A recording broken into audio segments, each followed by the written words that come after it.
창세기 11장 10절입니다.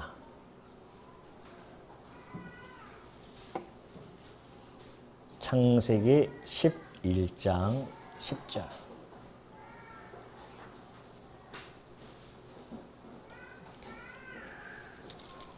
셈의 족보는 이러하니라. 셈은 백세 곧 홍수 후 2년에 아르박삭을 낳았고, 1절, 10절 한 절 봉독해 드렸습니다. 오늘 우리는 이 셈의 족보에 우리가 막다트리게 되어집니다. 이 셈의 족보는 매우 중요한 의미를 가지고 있습니다. 왜냐하면 우리가 마태복음은 유대인들을 향해서 기록되어진 그러한 복음서이기 때문에 아브라함으로부터 시작되어진 족보가 나타납니다. 그래서 아브라함과 다윗의 자손 예수 그리스도의 세계 곧 족보라 해서 이렇게 나오죠. 그래서 유대인들은 자기네들의 시조 곧 아브라함을 너무나 잘 알고 있기 때문에 그 아브라함부터 시작이 되어지죠. 그런데 누가복음은 이방인들에게 전해지는 그러한 말씀입니다. 그렇기 때문에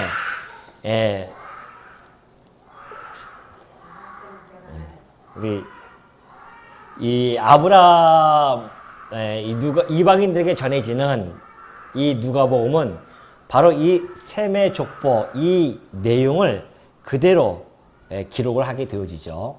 그래서 누가복음의 족보는 요셉부터 시작해서 아브라함 그리고 셈 그리고 아담 그 위에 하나님까지 올라가게 되어집니다. 그래서 하나님의 아들이신 그리스도께서 어떠한 혈통을 타고 이 땅에 내려오셨는지에 대한 그 증거를 바로 이 셈의 족보와 그리고 앞에 나왔던 모든 족보를 총망라해서 누가는 그것을 기록하게 되어집니다. 예수님께서 이 땅에 오셨을 때는 어떤 신화에 있는 이야기들처럼 알이 깨져가지고서는 그 알에서 나오신 분이 아닙니다.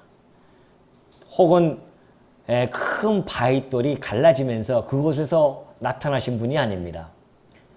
하나님의 아들이 이 땅에 오시는 그 중요한 사건은 누구든지 알 수 있도록 육신의 몸을 입고 이 땅에 오시는데 바로 이러한 족보에 의해서 셈의 그 가계를 통하여서 태어나셨음을 우리들에게 잘 보여주게 되어집니다.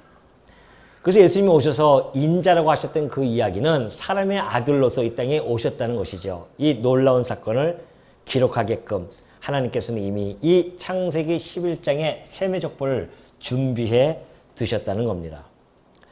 자, 우리 11장부터 이제 11절부터 쭉 내려와서요. 다음 26절 한번 볼까요? 26절 보면 데라는 70세에 아브람과 나홀과 하란을 낳았더라 하면서 드디어 우리들 귀에 익숙한 아브라함이 나타나게 되어집니다. 자, 그리고 나서는요, 27절부터는 데라의 족보는 이러하니라 하면서 데라의 족보가 이제 자세히 또 나오죠. 아브라함과 나홀과 하란을 낳고 하란은 롯을 낳았으며 하란은 그 아비 데라보다 먼저 고향 갈대아인의 우르에서 죽었더라. 아브라함과 나홀이 장가들었으니 아브라함의 아내의 이름은 사레며 나홀의 아내의 이름은 밀가니 하란의 딸이요 하란은 밀가의 아버지이며 또 이스가의 아버지더라. 사레는 임신하지 못함으로 자식이 없었더라. 데라가 그 아들 아브라함과 하란의 아들인 그의 손자 롯과 그의 며느리 아브라함의 아내 사레를 데리고 갈대아인의 우르를 떠나 가나안 땅으로 가고자 하더니 하란에 이르러 거기 거류하였으며 데라는 나이가 205세가 되어 하란에서 죽었더라. 그렇게 이야기가 전개가 되어집니다. 자, 우리 데라의 족보를 보면은 이제 데라의 아들이 아브라함으로 등장하게 되어지고요. 그리고 아브라함의 아내 사레도 등장하면서 본격적으로 하나님께서 역사를 섭리하시는 그 중심으로 옮겨져 가는 것을 우리가 감지하게 되어집니다. 지금 이 27절부터 32절까지는 12장 1절부터 3절이 먼저 이루어지고 나서 이루어진 역사적인 사건입니다. 그렇기 때문에 우리가 지금 12장 1절에 보면 다시 한번 12장 1절 한번 넘어갈게요. 여호와께서 아브라함에게 이르시되 너는 너의 고향과 친척과 아버지의 집을 떠나 내가 내게 보여줄 땅으로 가라. 내가 너로 큰 민족을 이루고 내게 복을 주어 내 이름을 창대하게 하리니 너는 복이 될지라. 너를 축복하는 자에게는 내가 복을 내리고 너를 저주하는 자에게는 내가 저주하리니 땅의 모든 족속이 너로 말미암아 복을 얻을 것이니라 하신지라. 이러면서 이제 아브라함이 등장하게 되어지고요. 아브라함에게 하나님께서 약속을 해주는 그런 부분들이 나타나게 되어집니다. 그 이후에 이제 그 아까 얘기했던 27절과 11장 32절의 말씀이 이루어지고 나서 그리고 나서 12장 4절로 또 연결이 되어집니다. 자, 우리는 오늘 아브라함이 등장되어지는데 지대한 관심을 갖게 되어집니다.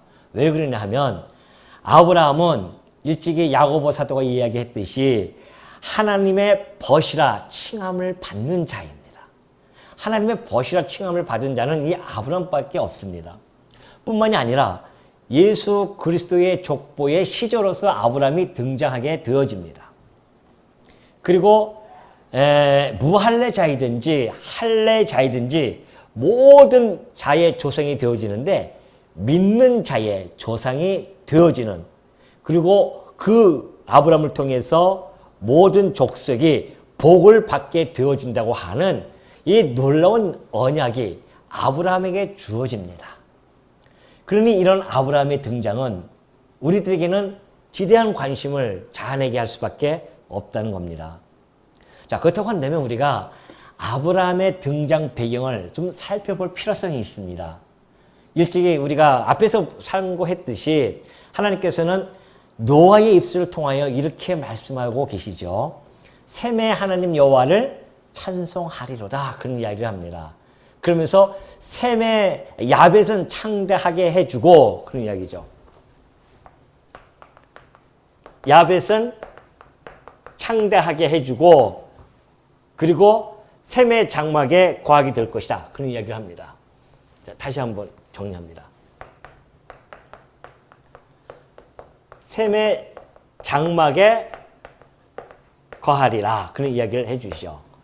자, 셈의 장막에 셈의 장막에 야벳이 거하게 되어지는데, 아브라함의 등장과 저 말씀이 도대체 무슨 상관이 있느냐라고 혹 물으실지도 모르겠습니다. 근데 엄청 아주 관계가 친밀하게 있음을 우리는 알게 되어집니다. 자, 하나님께서 셈에게 이러한 이야기를 해 주셨을 때는요, 셈의 후손들은 하나님의 축복과 더불어서, 그리고 하나님이 역사를 진행해 갈 때에 하나의 커다란 통로로서 그들이 정해졌다는 겁니다. 그러니까 하나님이 역사를 섭리해 가실 때 그동안은 전 세계적으로 그렇게 역사를 진행해 갔는데요. 이제 12장에 아브라함이 등장하면서부터 하나님은 국지적으로 더 모아서 이제 본격적으로 당신의 뜻을 펼쳐나간다는 겁니다. 그 역사를, 하나님의 역사를 펼쳐나가는 통로, 중심적인 통로가 바로 셈의 후손으로부터 되어진다고 그렇게 이야기하게 되어지죠. 그러니까 다시 말하면 하나님께서 계시하는 그 역사 속에서요, 하나님의 그 나라, 하나님께서 세우실 그 나라, 그러니까 그 나라가 어디에 건설되어지며 또 어떻게 확립되어지는가에 대한 그런 내용입니다. 이것이 하나님의 나라가 어떻게 어디에 성립이 되어지고 또 하나님의 나라가 어떻게 확립되어질지를 잘 보여주는 말씀이 바로 이 한 구절에 있어요. 셈의 장막에 거하리로다. 그럼 우리가 어떻게 알 수 있느냐 하면은 이 통로가, 자, 셈의 장막에 거하게 하리라, 그 얘기죠. 누굴? 야벳을.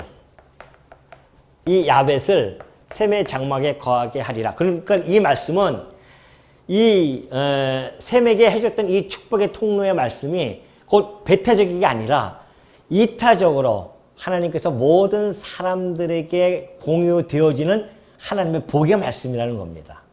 셈의 족속뿐만이 아니라 셈의 아닌 다른 족속에게도 함께 그 복의 통로에 들어가게 되어지는 그러한 말씀이라는 것을 우리들에게 전달해 주고 있다는 것이죠. 그럼 셈의 장막이라고 하는 것은 어떻게 우리가 이루어졌는 줄 아냐면은 예수님이 이 땅에 오셔가지고서는 하시는 말씀이 사마리아 여인에게 하는 이야기입니다. 너희들은 알지 못하는 예배를 드리지만 우리는 아는 예배를 드린다 하죠. 신령과 진정으로 예배를 드릴 때가 오나니 바로 이때라 하시면서 하시는 말씀이 구원이 어디에서 난다? 유대인에게 납니다. 그런 이야기를 하십니다. 구원은 유대인에게 납니다. 그런 이야기는 바로 오래전에 하나님께서 노아의 입술을 통하여 말씀하셨던 셈의 장막을 뜻합니다. 셈의 장막에서 구원이 일어난다. 그런 이야기죠. 근데 예수님이 그걸 증거해 줍니다.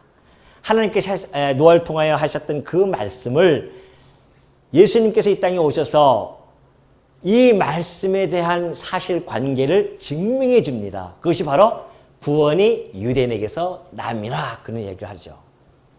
또 바울은 이 야벳의 모든 이방인의 족속들이 셈의 장막에 거한다고 하는 이 말씀을 어떠한 사실로 입증해 주냐 하면 돌감람나무에 대해서 이야기하죠.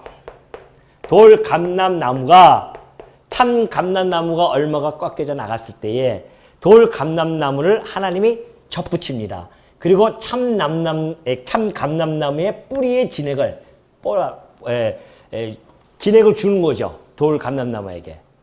그래서 그들이 참 감람나무의 접붙임을 당해서 그곳에 거하게 되어지는 그런 역사적인 사실을 지금 이야기해 주고 있습니다. 그러니 하나님께서 노아를 통하여 했던 이 셈의 장막에 거하려고 하던 이 말씀이 예수님께서 오셔서 이 모든 말씀을 이루신다고 하는 이 놀라운 사실을 이미 오래전에 말씀해 줬단 말입니다. 그렇다고 한다면 이제 셈의 장막에 거하게 하기 위한 그 통로에 그 입구에 누구를 갖다 놓냐면 바로 아브라함을 갖다 놓게 되어지는 겁니다. 그래서 중요하다는 겁니다. 아브라함의 등장이. 그래서 우리에게 관심을 갖게 해주고 있고요. 그 아브라함의 등장은 바로 이러한 역사적인 배경을 가지고 있다라는 이야기입니다. 12장 3절의 후반절에 보면 그러죠. 모든 족속이 너로 말미암아 복을 얻을 것이라 하는 것이 바로 이 사건이고, 그리고 그 말씀이 선포되어짐으로 말미암아 지금 이 역사가, 이 하나님께서 이 셈의 족속을 통해서 하고자 했던 그 역사가 선포되어지는 사실입니다. 그러니까 하나님께서 선포하는 것이 역사적인 사실로 드러나는 것이 아브라함의 등장이었다는 것이죠. 그래서 매우 중요하다는 것을 제가 말씀드리고요. 자, 그렇다고 한다면 우리가 다시 한번 아브라함이 이제 시작되어지는데, 아브라함에게 하셨던 그 언약에 대한 내용을 잠시 우리가 좀 하나님의 역사 섭리를 통해서 살펴볼 필요성이 있습니다.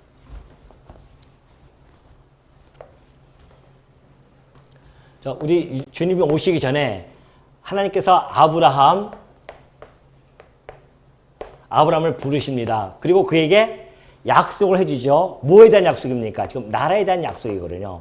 이제 구체적으로 17장부터 나옵니다. 지금 15장부터 나오죠. 12장에는 전체적인 것을 하나님께서 말씀해 주셨고, 그리고 서원적으로 말씀해 주셨고, 15장부터는 하나하나 네 자손들이 하늘의 별처럼 많게 해주고, 그리고 가나안 땅을 정복하게 해주며, 그리고 왕을 세워서 다스리겠다고 하는 나라에 대한 3대 요소에 대한 약속을 해줍니다.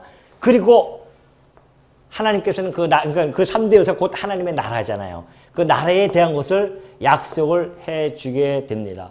그렇다고 한다면 하나님은 왜 아브라함에게 이러한 약속을 해주실까요? 그걸 우리는 이 부분에서는 알 수는 없죠. 하나님의 뜻을 여기서는 분간할 수가 없습니다. 그래서 우리는 좀 더 올라가 볼 필요성이 있습니다. 어디까지요? 바로 아담에게까지 올라갑니다.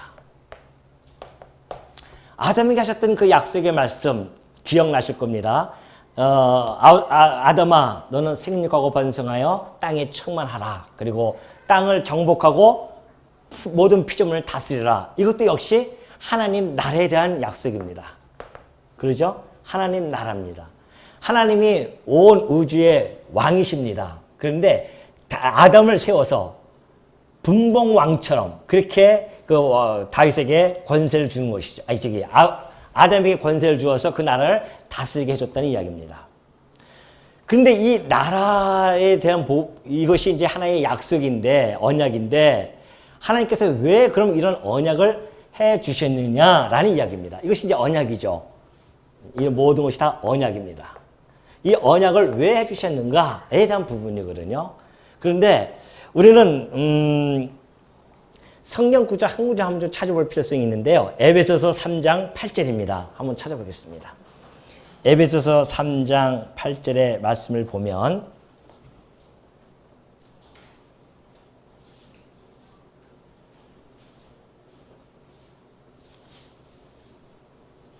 제가 여러분들에게 한 절 한 절 읽어드리겠습니다. 모든 성도 중에 지극히 작은 자보다 더 작은 나에게 바울이 이야기입니다. 이 은혜를 주신 것은 측량할 수 없는 그리스도의 풍성함을 이방인에게 전하게 하시고 영원부터 만물을 창조하신 하나님 속에 감추어졌던 비밀의 경륜이 어떠한 것을 드러내게 하려 하심이라 그래요. 자, 하나님께서 바울을 들어서 쓰시는 그 목적에 대해서 이야기하는데 그 목적은 하나님께서 만세 전에 모든 만물을 창조하기 전에 영혼 안에서 하나님 안에 감춰졌던 비밀이 있습니다. 이 모든 만물을 창조하신 그 하나님 속에 감춰졌던 비밀이 있어요. 자, 하나님께서 이 영혼 안에 계시는데 비밀이 있습니다. 비밀, 감춰졌던 비밀. 이 비밀은 아무도 몰라요. 그렇죠? 여러분, 제가 가지고 있는 비밀을 아시는 분이 있습니까? 제 비밀은 아무도 몰라요. 우리 아내도 모릅니다. 제가 가지고 있는 비밀. 우리 아내는 제가 비밀이 하나도 없다고 생각합니다. 그러나 많습니다, 제가. 밝힐 수 없는 비밀이 너무 많죠. 그는 내가 죽을 때까지 입을 열 수가 없습니다. 꼭 간직하고 제가 가야 됩니다. 그런 비밀이 있어요. 저뿐만이겠습니까? 우리 집사람도 가만히 보면 비밀이 있는 것 같아요. 나한테 얘기 안 합니다. 그런 비밀이 각자가 다 있습니다. 근데 그 비밀을 내가 이야기하지 아니하고서는 알 수가 없어요. 속마음을 들여다볼 수 있는 그런 능력이 없기 때문에 과거에 우리 조상했던 궁예처럼 관심법이 있어가지고 사람의 마음을 꿰뚫어 본다고 하는 뭐 그런 것이 있다면 혹 모를까 알 수가 없단 말입니다. 우리는 보이지 않기 때문에 그래요. 근데 하나님이 가지고 있는 그 비밀 누가 알겠습니까? 도대체 아무도 없죠. 그 비밀을 신학적인 용어로 작정이라고 합니다. 하나님의 작정이라고 하고요. 그 작정, 계획, 뜻 이것이 하나님의 비밀입니다. 이건 아무도 알 수가 없어요. 오로지 하나님만이 그것을 열어서 보여줘야 됩니다. 다시 말해서 계시해 줘야 된다는 이야기죠. 근데 그 계시는 아무개나 해주는 것이 아닙니다.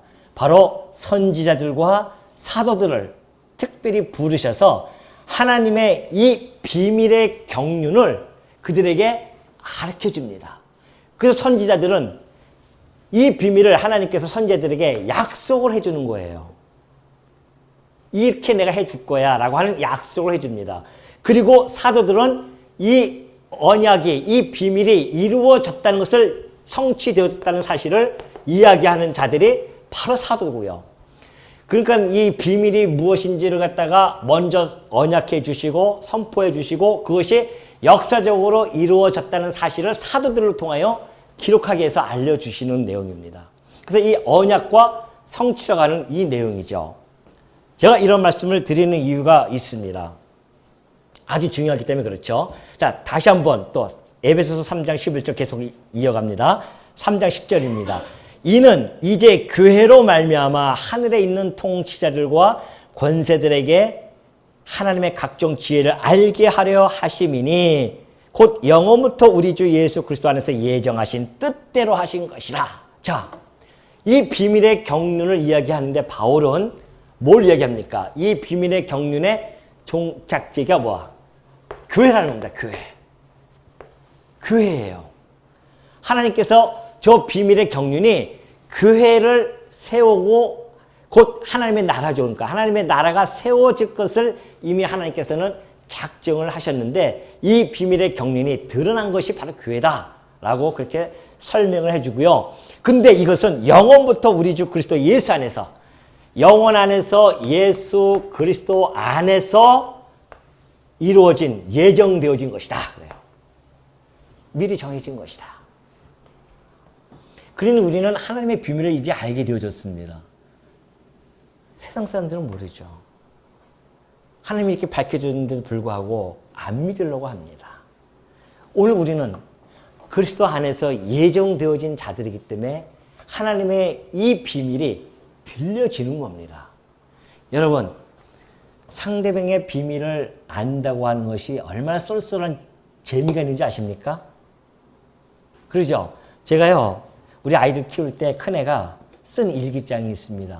그럼 제가 가끔 훔쳐봅니다. 어렸을 때 쓴 일기장이에요. 그러면 이렇게 훔쳐보면은 재밌습니다. 자기의 생각과 자기의 이런 것들을 기록해 놓은 일기장이기 때문에 솔솔 재밌어요.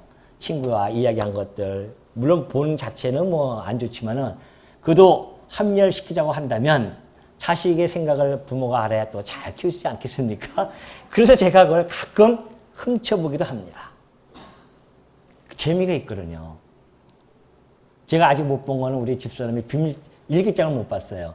왜? 안 쓰더라고요.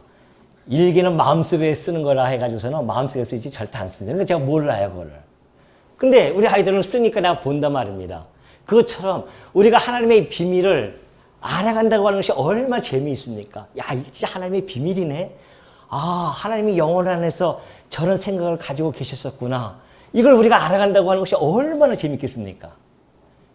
보통 비밀장이 아니잖아요. 하나님이 천지를 창조하신 그분이신데 그분에 대한 비밀을 우리가 하나하나 알아간다고 하는 것이 얼마나 재미있겠냐 말이죠. 그러니까 예수님이 이 땅에 오셔서 그런 말씀도 하십니다. 인자는 이미 작정된 대로 가거니와 나는 이미 작정되어진 대로 간다. 예수님이 그러죠. 죽기 전에 예수님께서 죽으시기 전에 나는 작정된 대로 갈 것이다. 예수님이 죽으심이 이미 이때 작정이 되어져 있다는 사실입니다. 또 하나는 내가 하늘에서 내려온 것은 내 뜻을 행하려 함이 아니요 나를 보내신 이의 뜻을 행하려 하는 것이다. 그런 이야기입니다.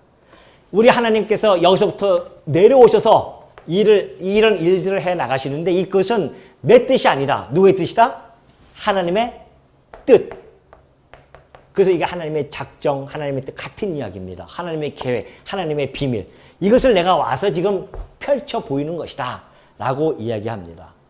그렇다고 한다면 하나님께서는 하나님의 나라를 세워나가는 것, 이것이 하나님의 비밀이었고 이 나라를 세워줄 것을 세상 사람들에게 알려주기 위해서 이제 만물을 창조하시고 아담에게 그 나라를 세워줄게 라고 이야기를 한 거란 말입니다. 그런데 중요한 것은 아담이 타락을 해요. 타락을 합니다. 타락하기 전에 아담에게 했던 이 나라는 실체적입니다. 이것은 왜? 타락 전이기 때문에 살아있는 그 영으로서 계속 생육하고 번성이 되어집니다. 그게 실체적이에요. 뿐만이 아니라 이것은 신령적인 데가 신령적. 하나님께서 살아있는 영을 계속 생육하고 번성시킨다고 하는 것은 하나님을 이 땅에 살아가면서 하나님께서 특별히 이런 계시를 안 해주셔도 그러한 자들은 태어날 때부터 하나님에 대한 지식을 알게 되어지고 그들이 거니는 모든 동산에서 하나님의 그 풍성하신 신성의 영광이 그 안에 가득 담겨져 있는 모든 자연 만물을 바라보면서 찬송하며 살아갈 수 있는 그러한 존재들. 그것이 바로 이때의 존재들입니다. 그 실체적이고 신령적이고 이것은 범세계적입니다. 세계적이죠. 그런데 문제는 타락을 해버렸어요. 그래서 인간들이 죄와 허물로 죽은 상태에서 이 땅에 생육하고 번성하게 되어집니다. 그렇다고 한다면 하나님의 계획과는 틀려졌잖아요.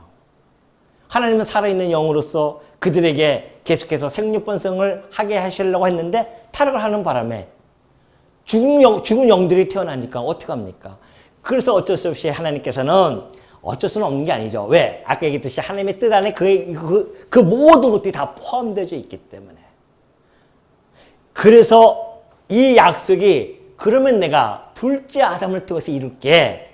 둘째 아담을 보내겠다는 약속입니다. 그래서 아담에게 내가 여인의 후손을 보내줄 거야. 여인의 후손이 오면 그가 세우는 이 나라를 실제적으로 세워지게 될 것이다. 라는 약속을 해줍니다. 그 여인의 후손이 오는 거죠. 그래서 여인의 후손이 셈의 족보를 타고 이 땅에 태어나기 위해서 계속 오는 것이죠. 그것이 바로 아브라함이란 말입니다. 그 시작이 이제. 그러니 이 나라를 둘째 아담을 통해서 이루어지는데 그것이 바로 교회다. 지금 현재 이루어지고 있다는 이야기입니다. 그러나 아브라함이 계셨던 이 나라에 대한 언약은 하나님께서 아담에게 하셨던 이 나라가 둘째 아담을 통해서 반드시 이루어진다라는 사실을 우리들에게, 우리뿐만이 아니라 이때 구약 백성들, 모든 백성들에게 모형적으로 이 나라를 세워주는 겁니다. 이 나라를 아브라함을 통해서 모형적으로 세워줌으로 말미암아 봐라. 이렇게 나라를 세워주듯이 이 나라의 왕으로 오실 내 아들 그리스도를 이 땅에 보내서 진짜 참나라 이 나라를 내가 세워줄게. 그러한 의미에서 아브라함에게 이 나라에 대한 언약을 해 주신 거란 말입니다. 그러니 성경은 하나님께서 언약을, 나라에 대한 언약을 해 주시고 나라에 대한 언약을 이루어주는 이러한 내용들로 가득 차 있습니다. 왜 그러실까요? 그럼 하나님께서는 왜 이렇게 해나가실까요? 왜 이런 언약을 해주시고 언약대로 이루시는 역사를 진행해 가고 계시냐 말이죠. 이유가 있습니다. 아까 얘기했듯이 여기서 태어났던 모든 인간들은 하나님을 다 찬송하면서 살아갈 수 있었는데 여기서 타락하는 바람에 지각이 어두워집니다. 하나님을 알 수가 없게 되어졌어요. 그러니 그리스도 안에서 거룩하고 흠이 없게 있을 예정되어진 자들이 하나님을 모르고 태어난단 말입니다. 다. 하나님을 알 수 있도록 하나님께서는 바로 이 역사를 진행해 가시면서 특별히 이 성경을 기록하게 해서 후대들에게 하나님의 택한, 다시 말해서 하나님을 사랑하는 자, 또 다시 말해서 하나님의 뜻대로 부르심을 받은 자들이 이 땅에 태어나서 이 말씀을 통하여 하나님이 살아 존재하고 계시며 그분은 어떠한 분인가에 대한 이 부분, 하나님에 대한 부분을 깨달아 알 수 있도록 이 기록을, 이 성경을 기록하게 해줬단 말입니다. 그러면 하나님이 살아계시고 어떤 분인지 우리가 어떻게 압니까? 그 방식이 바로 하나님이 언약을 하시면 그 언약을 역사 속에서 그대로 진행시켜서 성취시키심으로 말미암아 내가 살아있지 않느냐? 내가 그 역사를 진행해 가면서 당신의 속성이 다 드러납니다. 그러므로 말미암아 하나님의 백성들은 야 정말 하나님이 살아계십니다. 그리고 그분이 이런 분이시군요 라는 것을 깨닫고 나니까 하나님을 경외하게 되어지는 거죠. 이것이 증명을 받고 이 증명받은 백성들은 하나님에 대한 경외심이 생겨나게 되어지고 그 경외는 결국 하나님을 찬송하게 하는 것이다. 그러니 우리가 우리 성경을 읽을 때 우리는 끊임없이 뭐에 대한 확증을 받아야 된다? 하나님에 대한 존재 증명과 속성입니다. 여러분들 혹시 저 언약 성취 지겨워 하시는 분이 있습니까? 천만의 말씀입니다. 날마다 우리는 이걸 확인하는 작업입니다. 강론은 그것을 확인시키는 작업이에요. 설교라고 하는 것은. 제가 요 근래에요. 우리나라에 내노라 하시는 목사님들 설교를 끊임없이 들어봤습니다. 제가. 다 들어봤어요. 그 중에 가장 제가 마음에 들어하는 목사님이 한 분이 생겼어요. 작년에 은퇴하신 분입니다. 작년에 은퇴하셔가지고 전화했는데 얼마나 설교를 잘 하시는지 저도 모르게 싹 빠져가지고 다른 분들은 별로 내가 이제 잘 하시죠. 잘 하시는데 그분 설교는 이상하게 나도 모르게 너무나 그 설교하시는데 완전히 정제된 언어와 그리고 풍성한 예화로부터 시작해서 얼마나 깊게 하시는지 한 교회에 교회를 개척하고 10년만, 난 10년만 하겠습니다 하고 선포하고 교회를 시작했는데 10년 안에 2,000명이 넘는 걸 성도들 갖다가 부흥시킵니다. 그 설교가 얼마나 멋있는지. 근데 얼마나 풍성하게 하시는지 10년 동안 마태복음 4년, 요한복음 6년 하고 나오십니다. 그러니 얼마나 풍성하게 했겠어요. 그리고 그 다음 교회에 가서는 거의 작년에 은퇴할 때까지 사도행전을 시작할 때부터 시작해서 사도행전을 끝냅니다. 그분은 창세부터 요한계시록까지 다 강론 안 하셨더라고요. 그분이 그때 가서 성경을 모른다는 이야기는 아닙니다. 저는 그런데 그분에 대한 그 설교를 들으면서 아 정말 내가 정말 설교를 다시 처음부터 시작한다고 한다면 저런 스타일로 하면 또 괜찮겠다. 호불호가 갈릴 수 있습니다. 어떻게 보면 너무나 그냥 정제된 언어로 차분하게 하기 때문에 사람들이 졸릴 수도 있겠죠. 그럼에도 불구하고 많은 사람들이 거기에 몰려요. 또 다른 목사님도 마찬가지고. 그런데 그분 역시 그분을 포함해서 여러 설교를 들었을 때에 한 가지 공통점이 있습니다. 공통점이 나타나요. 자,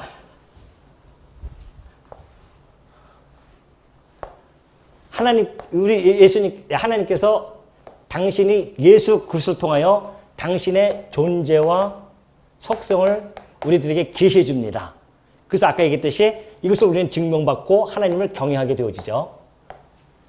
성경의 내용입니다. 이것이 하나님의 존재와 속성은 하나님의 언약과 성취라는 이 구조 속에서 계시해 주시고 그래서 우리는 이 하나님의 계시의 방식인 언약과 성취라고 하는 이 구조 속에서 하나님을 발견하게 되어지고 그 하나님을 경외하게 되어진다는 거죠. 이것이 우리가 가지고 있는 말씀 운동에서 표방하는 우리의 강론 방식입니다. 그런데 여기서는 예수 그리스도 안에서 지체되어진 성도가 있어요. 이제 예수를 믿었습니다. 그래서 성도가 되어졌어요. 그 성도들이 거룩한 삶, 곧 성화입니다. 이제 성화가 되어지죠. 이 성화에 대한 부분, 여기에 모든 설교가 집중되어집니다. 그 이야기는 하나님이 살아계시고 어떠한 분인지에 대한 전제가 확증에 대한 전제를 깔고 하는 설교들입니다. 그러죠? 하나님의 백성이 되어졌기 때문에 이제 백성은 이렇게 살아야 될 것입니다. 라는 이야기들을 많이 이야기합니다. 근데 여러분들 아시다시피 저도 모태로부터 신앙생활 해가지고서는 40년 거의 가까이 될 동안에 신존재 증명에 대한 확증을 받지 못했었습니다. 아까 얘기했듯이 전제를 가지고 제가 신앙생활을 했었습니다. 그래서 이 가운데서 아주 열심히 살았거든요. 때로. 열심히도 한때는 열심히 정말 하나님을 봉사하며 하나님 백성으로 내가 어떻게 살아야 되는가에 대한 고민도 하면서 그래서 살았었습니다. 그러다 어느 순간에 교회를 떠나게 되어졌다고 했잖아요. 알고 보니까 하나님에 대한 증명이 없었던 거예요. 그런 전제로만 깔고 있었었죠. 근데 이 말씀을 제가 접하고 나서는 하나님이 정말 살아 존재하고 계시구나라는 사실을 하나님의 이 성경의 붙박이 논리인 이 언약과 성취하고는 이 논리에 의해서 제가 확증을 받게 되어졌어요. 사실 그때로부터 범죄를 안 하고 살았다는 것은 거짓말이고요. 범죄 그대로 합니다. 그럼에도 불구하고 내 마음속에는 하나님이 살아계시다고 하는 존재, 증명이 확고하게 내 안에 있습니다. 그것만큼은 흔들리지 않습니다. 아, 진짜 하나님이 살아계시구나. 이게 내 마음속에 깊이 간직되어 있어요. 여러분, 한국교회 많은 성도들이 듣습니다. 우리나라 설교뿐만 아니라 제가 미국에 있는 그 유명한 리그 워렌 목사님이라든가 많은 제가 들어봤는데도 다 여기에서 머물릅니다. 근데 우리가 이 설교라고 하는 것이 어떤 분들은 설교를 해서 사람을 구원시키기 위해서 또는 어떠한 분들은 사회의 정의를 위해서 변화를 위해서 그렇게 이야기하지만 사실 설교의 목적은 하나님이 살아계시고 어떠한 분인가를 이 이 책을 통하여서 증거해 주는 겁니다. 증거하면 거기서 호불호가 갈라지는 거예요. 하나님의 택한 백성들은 그 설교의 말씀을 듣고 하나님이 살아계심을 믿고 그곳으로 갈 것이고, 안 그런 사람은 하나님의 택한 백성이 아니면은 안 듣고는 가버리는 거죠. 아예 하나님이 살아계신 뭘 살아계시 하면서. 그렇기 때문에 성도들에게 있어서 하나님이 살아계시고 존재한다는 그 증명을 날마다 확인시키는 작업, 이것처럼 중요한 것이 없습니다. 이것이 대구장로교에서 표방하는 강론입니다. 여러분이 매일매일 이거 확인해야 돼요. 매일은 안 되니까 매주마다 와서 우리는 이걸 통해서 하나님의 살아계심이 확인되어야 된단 말입니다. 왜? 확인이 안 되어지면 우리 마음속에 끊임없는 갈등이 생겨납니다. 정말 근심이 몰아쳐옵니다. 불안하기도 합니다. 미래에 대한 불투명 때문에 늘 마음이 두렵고 불안합니다. 아직 내가 노후 준비도 안 돼 있는데 어떻게 하면 좋지? 이것은 이러는데 어떻게 하면 좋지? 항상 걱정과 근심이 있습니다. 왜 그럴까요? 왜 그럴까요? 이것이 약화되어져 있기 때문에 그렇습니다. 이것이 강화되어지면 이것도 강화가 되어지고, 이것이 약화되어지면 이것도 자연스럽게 약화가 되어질 수밖에 없어요. 여러분 마음속에 일주일 동안 살아가면서 근심하고 살았습니까? 저게 지금 약화된 겁니다, 지금. 하나님이 살아계심이 이상하게 왔다 갔다 해요. 아니, 하나님이 살아계심을 믿는다고 하면 무엇이 걱정이 있겠어요? 그분이 전능자이신데, 그분이 우리 아버지신데, 나를 죽기까지 사랑한다고 그렇게 고백해 주셨는데, 무엇이 염려스럽고 걱정스럽냐 말이죠. 내 오늘 이 밤에 굶어서 죽는다 할지라도 내가 살아계신 하나님 앞에 내가 당당히 살리라, 이런 믿음이 당당함이 생기지 않냐 말이죠. 정말 하나님이 살아계시다고 하는 확증만 받는다고 한다면, 그걸 못 받으니까 날마다 우리가 근심하며 살아가는 거 아니겠습니까? 뭐 잘못될까 봐, 자식들 잘못될까 봐 걱정 근궁하고 염려하고, 사업 잘못될까 봐 근심하고. 우리가 이 아브라함의 이 언약을, 나라에 대한 언약을 공부하는 것은, 상고하는 것은 성경을, 그리고 이 아담에 대한 나라, 이런 것들을 상고하는 모든 내용들은 하나님이 정말 언약하신 대로 결국은 교회를 통해 다 이루어 나가시는구나 라는 것을 끊임없이 우리는 확인하면서, 하나님이 살아계시기 때문에 이렇게 말씀하시고, 그 말씀이 이 비밀의 경륜을, 뜻을 밝히시고 그 밝히신 대로 지금 이루어 가십니다 라는 사실을 매 주일마다 우리는 확인하고 또 확인하고, 그래서 그 하나님이 살아계심이 내 마음속에 날마다 쌓아놔야 된단 말입니다. 다른 건 몰라도 괜찮아요. 여러분 거룩하게 살아려고 해서 거룩하게 살아집니까? 안 되잖아요. 거룩하게 살려고 애썼다가도 한번 누가 특권 들면 그냥 확 자기 본성이 다 드러나는 것이 우리 인간들 아니에요? 아무리 거룩하게 살자고 설교를 10년을 한들 변화가 주어지나 말이에요, 이게 지금. 안 된다니까요. 설계의 강론이라고 하는 것은 근본적인 것을 터치를 해줘야 되는 겁니다, 끊임없이. 근본적인 거 뭐예요? 여러분, 이 자리에 앉아 계시는 여러분의 아버지인 하나님이 지금 살아계십니다. 그거 하나 우리는 확인받고 가는 것이 오늘 주일날, 매 주일마다 그거 하나 확인받으러 오는 겁니다. 왜? 연약해서 자꾸 잊어버리니까. 정말 하나님 살아계실까? 왜 지금 내가 일이 이렇게 잘 안 되지? 뭐가 꼬이지?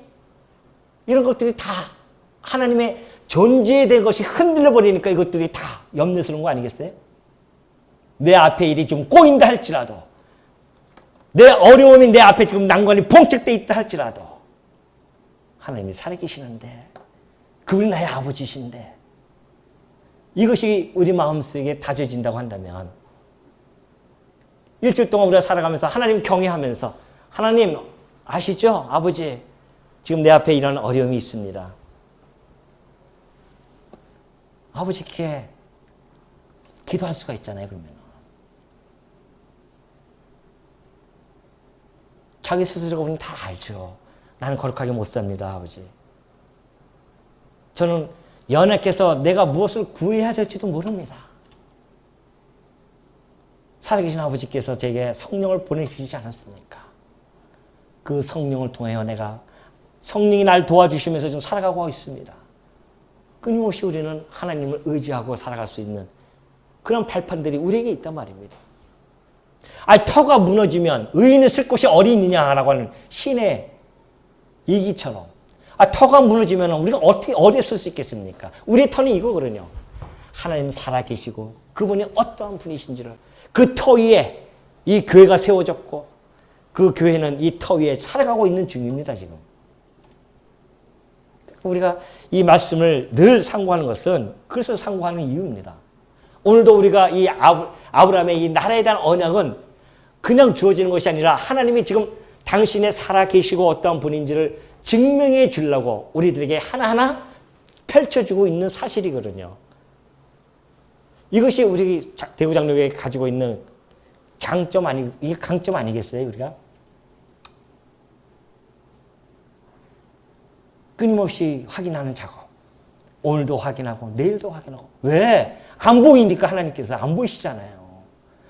집에서 이렇게 오죽하면 그러니까는 천주교에서는 사람 하나 이렇게 해놓고 여기다가 빌고 기도하고 그러잖아요. 눈에 보여야 되니까. 우리 인간이 그렇게 약합니다. 눈에 안 보이잖아요. 하나님은 영이신데. 그러니 우리는 어떻게 그분을 갖다가 늘 마음속에 간직하고 살아갈 수 있겠냐 말이죠. 우리가 오늘 공부하는 것은 여러분 선생님들 많이 계시니까 아시죠? 학습이에요. 학습. 우리가 끊임없이 학습을 한다고 하죠. 학습. 배우는 거예요. 이거. 배우는 것은 뭐예요?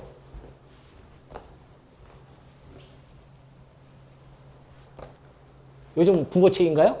배움. 그리고 익힘. 이렇게 있죠?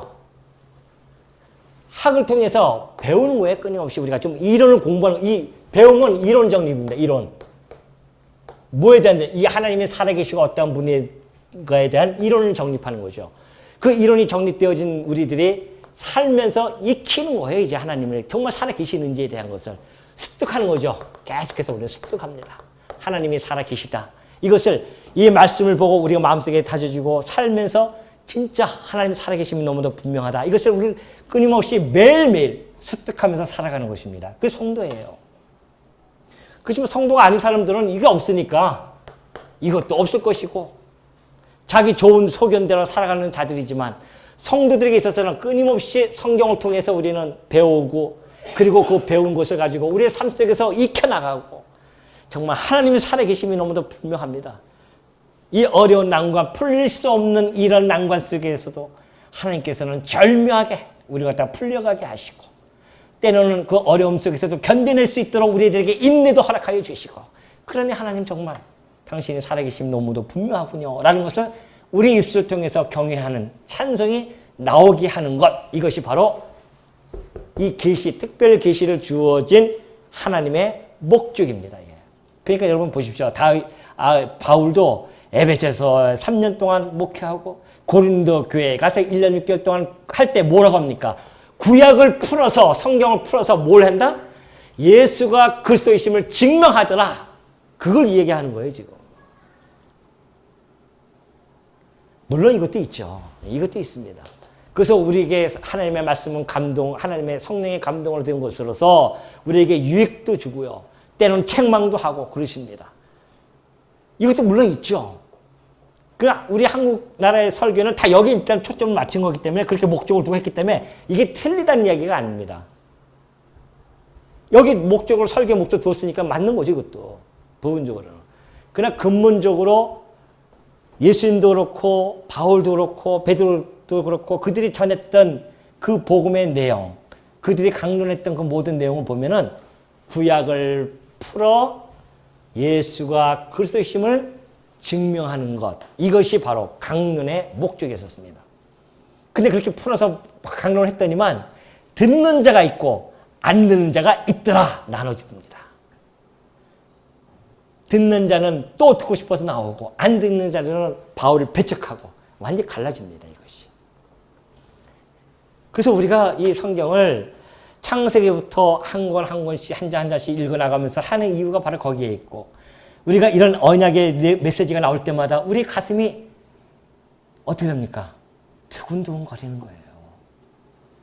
우리의 가슴이 두근두근거리는 이유는 하나님의 약속이 나온 것은 하나님의 비밀이 지금 우리들에게 선포되어지는 것이고 그 비밀이 어떻게 이루어질 것인가.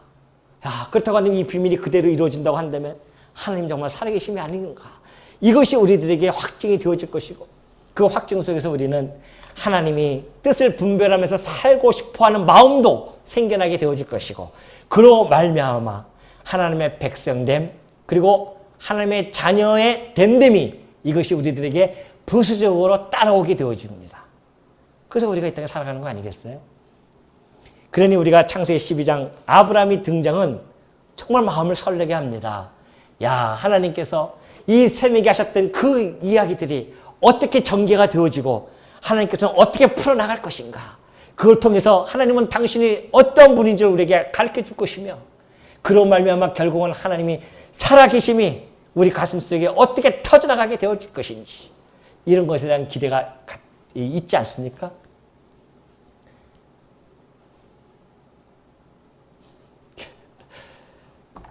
기대가 없을 수도 있겠죠. 아이고 다 아는 얘기인데요 뭐. 아니에요. 다 아는 얘기 아닙니다. 우리가 밥을 매일 다 아는데 밥을 왜 계속 먹습니까? 밥은. 똑같은 밥을 왜 먹어요 이렇게. 한 번 먹으면 됐지. 안 그래요? 아니에요. 이 생명의 말씀도 그래서 우리 주님이 주기도문에서 그렇게 이야기한 거죠. 일용할 양식을 주시옵소서. 오늘도 우리는 일용할 양식을 구하는 겁니다. 뭘 통해서? 이 말씀을 통해서. 어떻게 하나님께서 이렇게 역사를 한치 오차도 없이 당신의 비밀을 이렇게 성공해 가고 계시는가? 드디어 아브라함을 통해서 이제 하나님 예수 그리스도가 오실 때까지 이 역사가 진행되어져 갈 텐데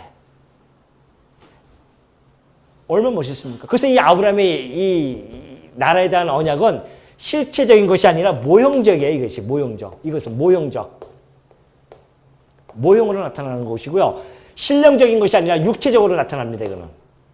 죄와 허물로 죽은 자들이 태어나면서 육체적으로 나타나고 범세계적인 것이 아니라 이건 국지적입니다. 이스라엘 한 나라의 국지적이죠. 이스라엘을 중심으로 해서 역사가 진행되어질 겁니다. 이제 하나님께서는 12장부터 시작해서 당신의 뜻을 어떻게 아브라함을 통해서 그리고 그의 후손들을 통해서 모든 민족에게 복이 가게끔 어떻게 섭리해 가시는지에 대한 여러분들의 기대감 그리고 마음의 설레임 가지고 12장을 시작할 겁니다. 예. 아멘 했으니까 끝나라는 얘기인가 본데요. 끝내시나요? 기도하겠습니다.